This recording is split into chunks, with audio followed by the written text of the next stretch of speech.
नमस्कार, आप देख रहे हैं बिंद फर्स्ट। मैं हूं आपके साथ दिव्यांशी पांडे। रीवा में विकास कार्यों के नाम पर एक बार फिर बड़ा सवाल खड़ा हो गया है। सवाल सिर्फ करोड़ों रुपए के खर्च का नहीं बल्कि उस सिस्टम का है जो वर्षों से जनता के टैक्स के पैसे को भूमि पूजन और लोकार्पण की राजनीति में झोंकता रहा है।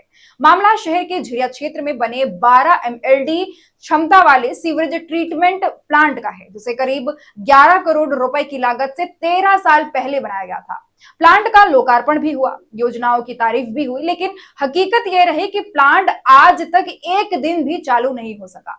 अब हैरानी की बात यह है कि उसी प्लांट का फिर से भूमि पूजन कराने की तैयारी की जा रही है। रीवा की जनता अब पूछ रही है कि आखिर यह कैसा मॉडल है, जहां पहले करोड़ों खर्च कर निर्माण कराया जाता है, फिर उसका लोकार्पण होता है, लेकिन जब योजनाएं फेल हो जाती हैं तो जिम्मेदारी तय करने के बजाय उसी परियोजना का दोबारा भूमि पूजन कर राजनीतिक उपलब्धि बताने की कोशिश शुरू हो जाती है। इस पूरे मामले को लेकर रीवा महापौर अजय मिश्रा बाबा ने सरकार और प्रशासन की कार्यप्रणाली पर गंभीर सवाल उठाए हैं। महापौर का कहना है कि ठेकेदार के अनुबंध में केवल प्लांट की कमीशनिंग यानी संचालन शुरू करने का प्रावधान है, नए निर्माण का नहीं। ऐसे में जब प्लांट पहले से मौजूद है तो दोबारा भूमि पूजन किस बात का किया जा रहा है? क्या यह जनता को भ्रमित करने की कोशिश नहीं है? भूमि पूजन और लोकार्पण वो भी एक चीज का बार बार। अब इसमें एक 3 नए सीवरेज ट्रीटमेंट प्लांट जुड़े हुए जिनका लोकार्पण भी करना है। एक विवेकानंद, एक बिछिया और एक गोगर बाबा घाट। 25 फरवरी 2025 को बाबा घाट का सीवरेज ट्रीटमेंट प्लांट चालू है। 1 साल से ऊपर हो चुका, 1 साल से ऊपर हो चुका उस सीवरेज ट्रीटमेंट प्लांट को। आज उसका लोकार्पण है तो बड़ी शर्म की बात है और हास्यास्पद स्थिति हो गई है। वो तो दूसरे को बोल देते हैं कि जब कांग्रेसी बयान देते हैं तो हमको बड़ी हंसी आती है। हमको उनके ऊपर हंसी आती है और दया भी आती है कि आप डिप्टी CM हो और आपका स्वास्थ्य विभाग चरमराया हुआ है, अब आप दूसरे के विभाग में हस्तक्षेप करते रहते हो। ये अच्छी प्रथा नहीं है। सबसे बड़ा सवाल यह भी है कि अगर प्लांट 13 साल से बंद पड़ा था तो आखिर जिम्मेदार अधिकारियों और एजेंसियों पर कार्यवाही क्यों नहीं हुई? करोड़ों रुपए खर्च होने के बावजूद जनता को सीवरेज व्यवस्था का लाभ नहीं मिला।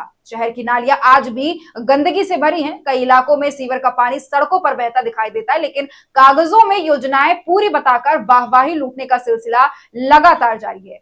महापौर ने यह भी आरोप लगाया कि नगर निगम पहले से आर्थिक संकट से जूझ रहा है। कर्मचारियों के भुगतान से लेकर विकास कार्यों तक वित्तीय दबाव साफ दिखाई दे रहा है। ऐसे में बिना सक्षम स्वीकृति के नए खर्च और अनुबंध करना सीधे तौर पर वित्तीय नियमों का उल्लंघन है। सवाल यह उठता है कि जब नगर निगम की आर्थिक हालत खराब है तब सरकार और प्रशासन पुराने प्रोजेक्ट को चालू करने के बजाय नए समारोह और नए खर्च पर क्यों जोर दे रहे हैं? स्थानीय लोगों का कहना है कि यह मामला सिर्फ एक प्लांट का नहीं बल्कि पूरे सिस्टम की कार्यशैली का उदाहरण है।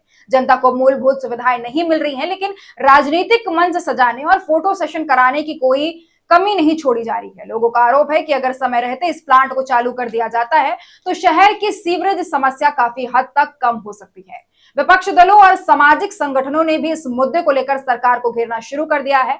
उनका कहना है कि विकास कार्यों के नाम पर सिर्फ शिलान्यास और भूमि पूजन की राजनीति की जा रही है, जबकि जमीनी स्तर पर योजनाएं अधूरी और निष्क्रिय पड़ी है। अब सबसे बड़ा सवाल यह है कि क्या 13 साल पुराने प्लांट का दोबारा भूमि पूजन वास्तव में विकास का संकेत है या यह सरकारी विफलताओं पर पर्दा डालने की कोशिश? क्या सरकार उन अधिकारियों और एजेंसियों की जवाबदेही तय करेगी जिनकी लापरवाही से करोड़ों रुपए की परियोजनाएं वर्षों बंद पड़ी रही? और सबसे अहम, क्या रीवा की जनता को कभी इस परियोजना का वास्तविक लाभ मिल पाएगा या फिर यह मामला सिर्फ एक और राजनीतिक आयोजन बनकर रह जाएगा? फिलहाल रीवा में इस मुद्दे को लेकर राजनीतिक माहौल गर्म है और जनता प्रशासन से जवाब मांग रही है। अब निगाहें इस बात पर टिकी है कि सरकार सवालों का जवाब देती है या फिर एक बार फिर भूमि पूजन और भाषणों के बीच असली मुद्दे दबा दिए जाएंगे। आज के लिए बस इतना ही। देखते रहिए बिंद फर्स्ट।